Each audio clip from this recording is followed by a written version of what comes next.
The gym inside Naval Base Coronado was unusually loud that evening. The clang of weights and the squeak of boxing shoes echoed off the walls as sailors trained under the fluorescent lights. A few Marines stood around the sparring ring, laughing, cheering, and waiting for the next bout. At the edge of the gym, mopping the sweat-streaked floor, was Ethan Cole, a single dad and the base janitor. His uniform was simple. Navy blue overalls, sleeves rolled up to reveal forearms hardened from years of manual labor. His head was bowed, focus on his work, earbuds in, listening to an old voice recording of his daughter practicing her piano piece. "Yo, janitor," a voice boomed across the gym. Ethan looked up slowly. The man calling him was Admiral Nathan Briggs, tall, broad-shouldered, known for his charisma and arrogance in equal measure. Around him were officers and young sailors, smirking as they watched the Admiral's antics. "Sir," Ethan asked quietly. Briggs leaned on the ropes of the boxing ring, grinning. "You look like you've done a bit of fighting in your day. Why don't you hop in here with me? Let's spar, just for fun." The room went quiet for a moment before laughter erupted. "The janitor, spar with the Admiral," one of the officers chuckled. Ethan set the mop aside, eyes calm. "Sir, I'm just doing my job. I don't think." "Come on," Briggs interrupted, waving a glove. "Don't tell me you're scared of a little exercise." Ethan's jaw tightened. He hated attention, but something in the Admiral's tone, the way he used "scared," stirred a flicker of something deep inside. Still, he shook his head politely. "With respect, sir, my duty's to clean this place, not to fight in it." Briggs smirked. "See, knew it, all bark, no bite." The laughter grew louder. Ethan could feel their eyes on him, judging, mocking. He picked up the mop again, until a voice from behind said softly, "Dad." His 8-year-old daughter, Lily, stood in the doorway, holding her school bag. She often came after class to wait for him to finish work. Her big brown eyes blinked in confusion at the sight of everyone laughing at her father. Ethan turned, forcing a smile. "Hey, sweetheart, go sit over there, okay? I'll be done soon." Briggs noticed the exchange and, perhaps feeling a mix of guilt and pride, said louder, "Tell you what, Mr. Janitor, 1 round, no hard hits, just friendly fun. You win, and I'll personally make sure you get a bonus for your hard work." The crowd roared in approval. Ethan's eyes met his daughter's. She looked up at him, whispering, "You can do it, Daddy."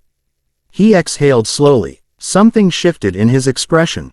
That quiet, steady composure of a man who had seen worse than a few boxing gloves. He walked toward the ring.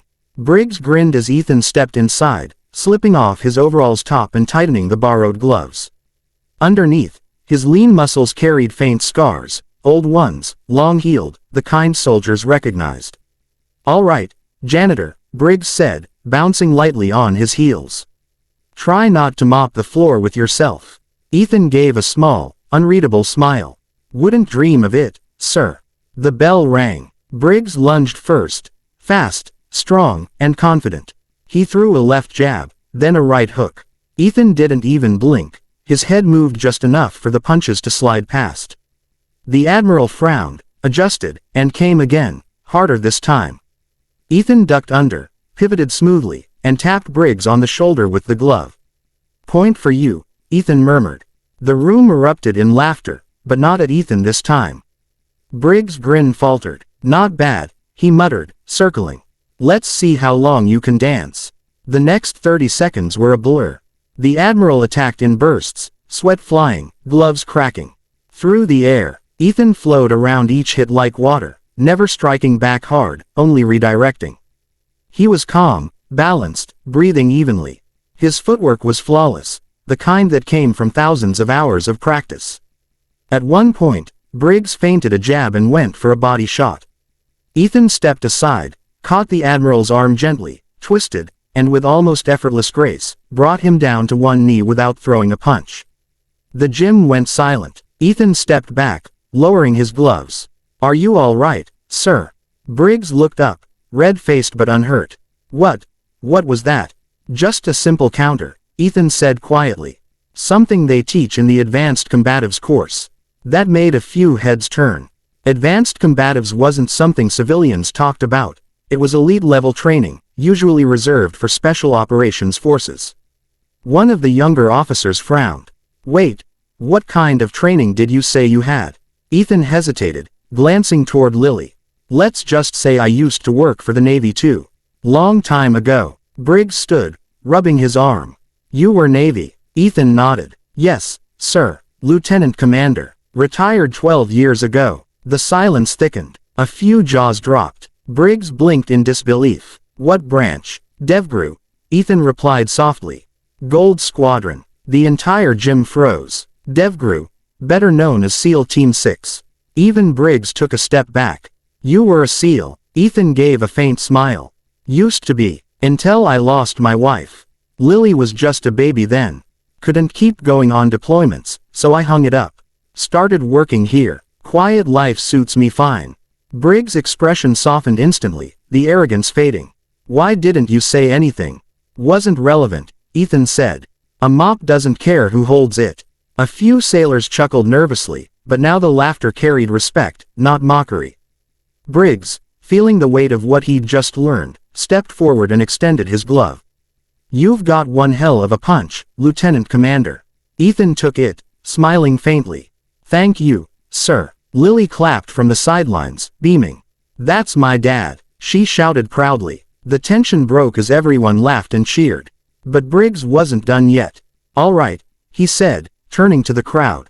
Let's make this official. We've got a base boxing event next month. Mr. Cole here is joining as my co-trainer.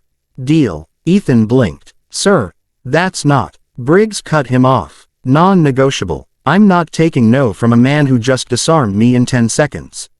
Lily giggled. See, Daddy, you're famous now. Over the next few weeks, the gym buzzed with new energy.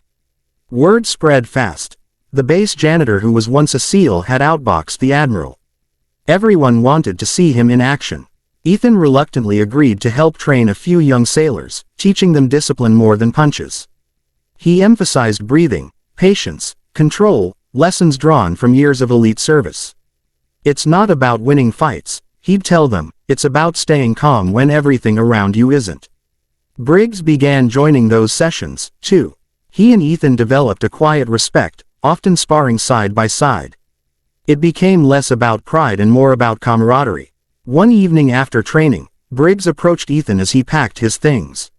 You know, I checked your record, he said softly. You were awarded the Navy Cross. Operation Silent Dagger. You saved 6 men that night. Ethan froze, uncomfortable. That was a long time ago. Briggs nodded. Still counts. He paused, then added, you ever think of coming back? Not to fight, but to teach. We could use men like you. Ethan looked at Lily, sitting nearby doing her homework. My mission's here, sir. Making sure she has a better life than I did. Briggs smiled, knowingly. Fair answer. As the Admiral turned to leave, Lily piped up, Admiral Briggs. When Daddy fights, he always hums a song. He says it helps him focus. Briggs grinned. Yeah, what song is that? Lily thought for a moment. It's called Home Again. Ethan chuckled softly, shaking his head. You remember everything, don't you? She nodded proudly. A week later, the base boxing event arrived. Hundreds of sailors filled the stands, cheering as matches unfolded. When Ethan was introduced as the Admiral's co-trainer, the crowd erupted.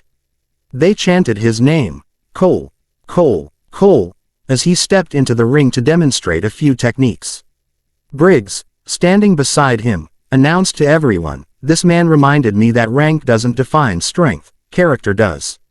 The applause thundered through the gym. Afterward, as the crowd dispersed and the night quieted, Ethan and Lily walked out into the cool coastal breeze. She reached up, holding his hand. Daddy, she said softly, are you going to fight again? He smiled. No, baby, no more fighting, just living. But you were amazing, she said. Everyone saw it. He looked down at her, eyes warm.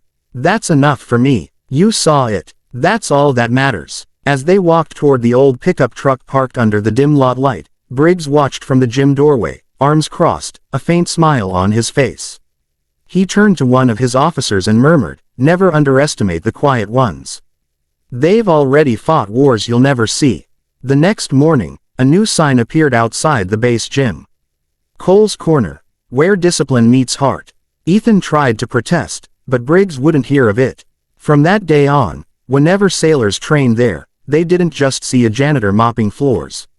They saw a man who carried his past with humility, his strength with grace, and his pride in the form of a little girl's smile. And every now and then, when the gym fell silent at closing time, Ethan would hum softly to himself. The same song that kept him grounded through chaos, the song that reminded him he was finally home again.